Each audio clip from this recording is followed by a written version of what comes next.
अभी तक की कहानी में हमने देखा कि दादा लेखराज के अंदर परमपिता परमात्मा शिव ने प्रवेश किया और श्लोक का उच्चारण किया और उस श्लोक के द्वारा अपना परिचय दिया। अब दादा को अंदर ही अंदर ऐसा अनुभव हुआ जैसे कि भगवान अव्यक्त होकर और गुप्त होकर उन्हें गीता ज्ञान दे रहे हैं। अब उनकी अंतरात्मा उस गीता ज्ञान का स्मरण करने लगी और साथ ही साथ उस ज्ञान का अनुभूति करने लगी। उनकी बुद्धि को स्वतः ही यह सूझ भी प्राप्त हो रही थी कि गीता में भगवान के वास्तविक महावाक्य कौन से हैं। अब उन्हें दृढ़ निश्चय हो चुका था कि गीता ही एक ऐसा शास्त्र है जिसमें स्वयं भगवान के महावाक्य है। इस विषय में ब्रह्म कुमारी ब्रज इंदिरा जी ने बताया है कि अब दादा ने कई दिनों से बाहर घूमने जाना भी बंद कर दिया था।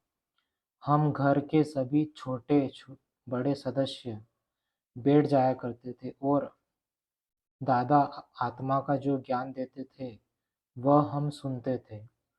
इस आत्मज्ञान में इतनी शक्ति थी कि उसे सुनते ही हमारे मन में उसकी धारणा हो जाती थी। थोड़े ही दिनों में दादा के दूर के संबंधी भी आने लगे।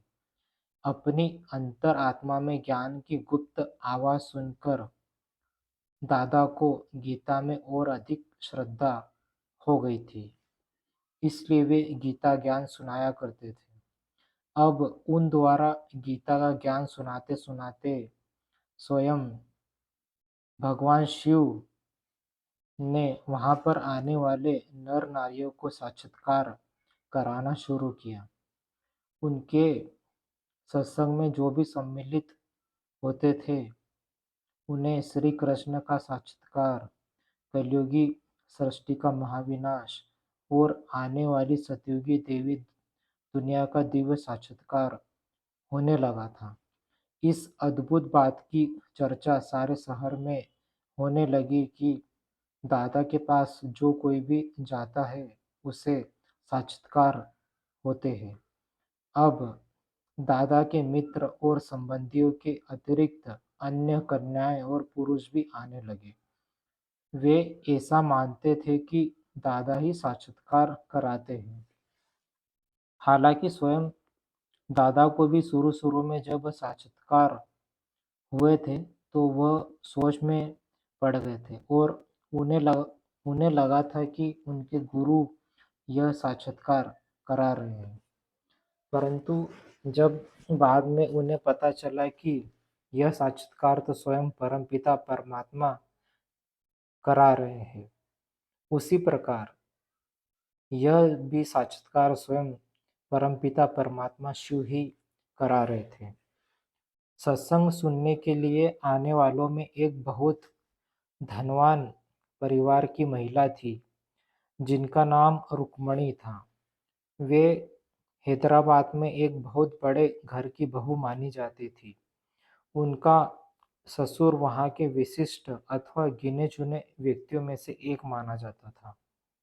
लेकिन उस महिला के पति की अकाल मृत्यु हो गई थी और इस कारण से वह बहुत ही दुखी और अशांत रहने लगी थी। अचानक ही दादा के सत्संग की महिमा सुनकर वह दादा के पास पहुंची और वह सत्संग सुनने लगी। दादा के मुख से ज्ञान सुनकर और उनके प्रवचनों और उनकी अलौकिक आभा का बहुत बहुत गहरा प्रभाव पड़ा और उसे अपने जीवन में अत्यंत दुख के बजाय अब अति इंद्रिय सुख का अनुभव होने लगा। अन्य लोगों की तरह वह भी अपने स्वजनों और संबंधियों को कहती, चलो चलो ओम बाबा के पास। उन दिनों जब दादा लेखराज सत्संग कराते थे तो अब उनको ओम बाबा के नाम से जाना जाने लगा था। उनके पास कोई गुप्त शक्ति है। उनके वचनों से अमृत बरसता है। जो सभी के हृदय को एक अलौकिक शीतलता देता है। उनका मस्तक एक दिव्य तेज से चमक रहा है। उनकी दृष्टि में कोई अलौकिक प्रकाश है। वे गीता का सच्चा ज्ञान सुनाकर मन को सच्ची शांति देते हैं। इस प्रकार उस माता के दुखी जीवन में एक अद्भुत परिवर्तन देखकर, उसका अनुभव सुनकर उसके स्वजन संबंधी भी आने लगे।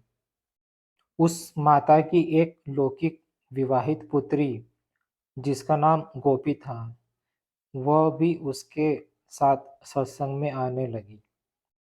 अब दादा के सन्मुख जाने पर उन्हें ऐसा अनुभव होता था जैसे कि वे बाबा के तन में गुप्त रूप में आए हुए स्वयं भगवान से मिल रही है। उनको बाबा के माध्यम से श्री कृष्ण का आभास होता था और वे कई बार ध्येय की सुध भूलकर स्वयं को आत्मा रूप में एक ज्ञान गोपी समझती थी।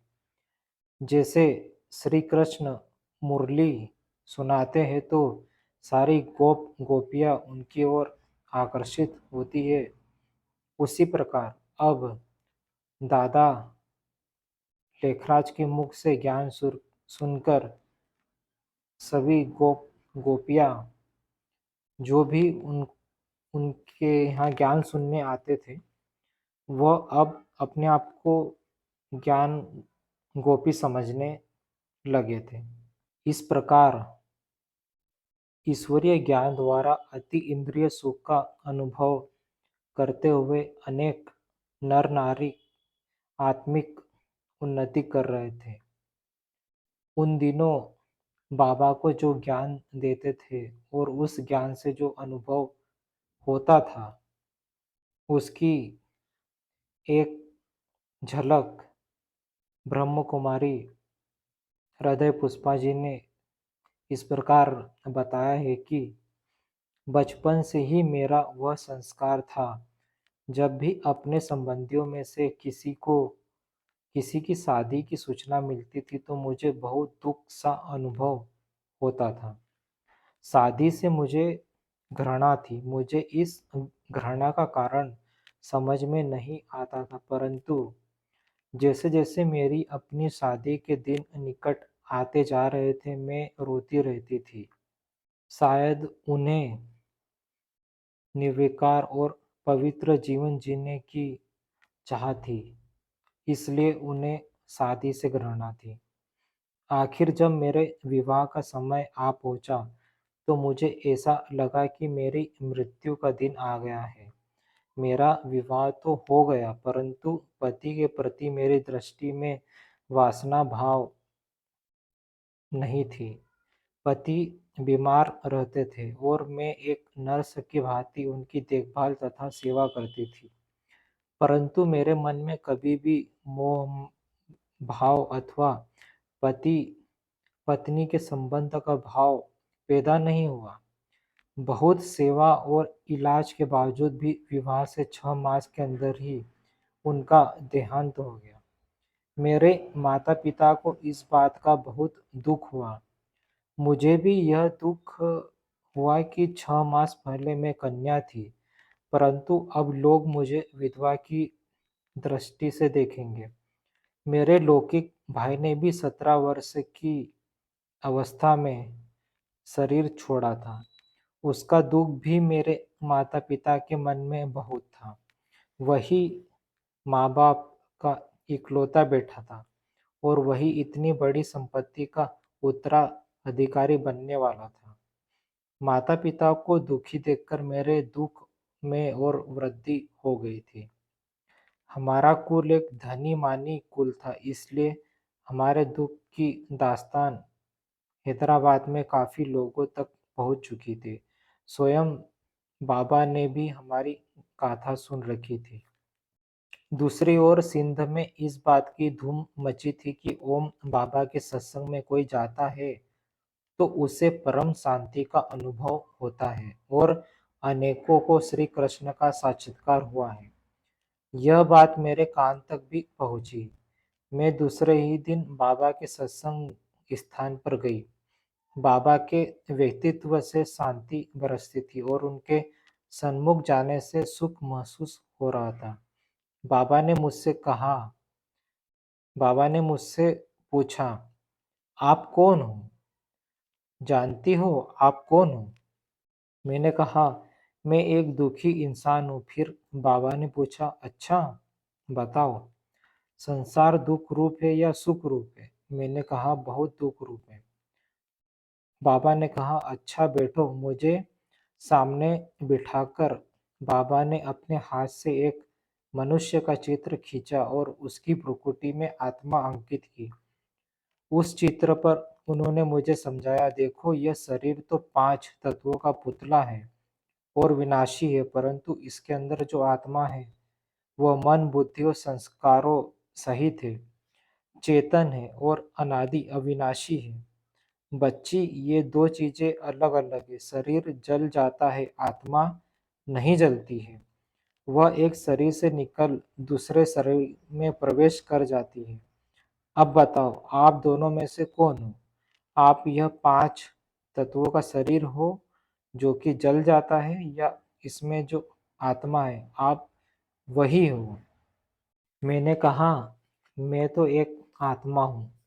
तब बाबा ने कहा, बच्ची, आत्मा का स्वधर्म शांति है। अशांति तो प्रकृति के धर्म को, अर्थात परधर्म को अपनाने से होती है। अब बताओ, यह किसने कहा कि मैं एक दुखी इंसान हूँ? क्या आप दुखी इंसान हो या शांत स्वरूप आत्मा हो? यह सुनकर मुझे बहुत खुशी हुई कि मैं एक शांत स्वरूप आत्मा हूँ। बाबा ने कहा कि बुद्धि को इस प्रकार के भान से निकालो और अशरीरी हो जाओ और अपने स्वधर्म में स्थित शांत स्वरूप आत्मिक रूप में टिक जाओ। देखो, तुम कौन हो, देख रही हो कैसा तुम्हारा स्वरूप है। ऐसे सुनते सुनते मैं आत्मा के स्वरूप में स्थित हो गई और शरीर को भूल गई। इसी बीच मैंने देखा कि आत्मा बिंदु स्वरूप है और वह ऊपर ऊपर उड़कर शरीर से अलग होती जा रही है। फिर ऐसा महसूस हुआ कि आत्मा विस्मृति से स्मृति से में आती जा रही है। जैसे बादल दूर होने से चांद दिखाई देता है। मुझे लगा कि अज्ञान का पर्दा दूर होने से बहुत खुशी हुई है। मैं लगभग 2 घंटे उस सहज और प्रसन्नचित्त अवस्था में बैठी रही। जब उस अवस्था से कुछ नीचे उतरी तब बाबा ने मुझे बुलाया और पूछा, अब बताओ कि आप कौन हो? मैंने कहा, मैं एक आत्मा हूँ। बाबा ने फिर पूछा, अब आप दुखी हो या सुखी? मैंने कहा, मैं एक शांत स्वरूप अथवा सुख स्वरूप आत्मा हूँ। मेरे जैसा सुखी कोई नहीं है। बाबा ने पूछा, संसार दुख स्वरूप है या सुख स्वरूप? मैंने कहा, सुख स्वरूप। तब बाबा ने कहा, अच्छा, आज का पाठ पक्का करना, फिर कल मैं दूसरा पाठ पढ़ाऊंगा। ब्रह्म कुमारी हृदय पुष्पा जी ने बताया है कि जब मैं बाबा के पास आई थी तो मन ही मन में रोती हुई आई थी और अब हंसते हुए घर लौट रही थी। मेरी अवस्था आत्म स्थित अथवा आत्मिक रूप में टिकी हुई है और मन ही मन मुझे बहुत प्रसन्नता हो रही है। मुझे एक अलौकिक नशा सा था। मैंने घर में जाकर अपनी दुखी माता को भी यह ज्ञान सुनाया और वार्तालाप की। मैंने माताजी को कहा, आप रोती क्यों हैं? प्रकृति के बने शरीर तो नाशवान है ही, उनके लिए क्या रोना? आत्मा तो अजर अमर अविनाशी है। आप तो शांत स्वरूप है। माताजी को यह बातें बहुत ही अच्छी लगती। वे मुझसे कहा करती थी, तुम प्रतिदिन जाकर ज्ञान सुन आया करो और मुझे भी सुनाया करो। मैंने एक दिन बाबा को स्वयं ही अपनी लौकिक माता के दुख का समाचार सुनाया। बाबा ने कहा, अच्छा, मैं उनके पास चलता हूँ। बस उसी घड़ी दयालु बाबा हमारे साथ चले, हमारी दुखी माता को शांति देने। हम वहाँ पहुँचे। मेरी लौकिक माता बाबा को देखते ही एक सेकंड में देहभान को भूल गई और विष्णु चतुर्भुज का दिव्य साक्षात्कार करने लगी। अब उनके मुख पर मानसिक शांति की रेखाएं उभर आई और वे हाथ जोड़े बैठी ध्यान में मग्न हो गई थी। ध्यान अवस्था से नीचे उतरने पर बाबा ने उन्हें भी ज्ञान अमृत पिलाकर शीतल किया। इस प्रकार अनेक नर नारियां दादा लेखराज के सत्संग में आने लगी और उनका मन शांत होने लगा और उन्हें ईश्वरीय ज्ञान भी प्राप्त हुआ।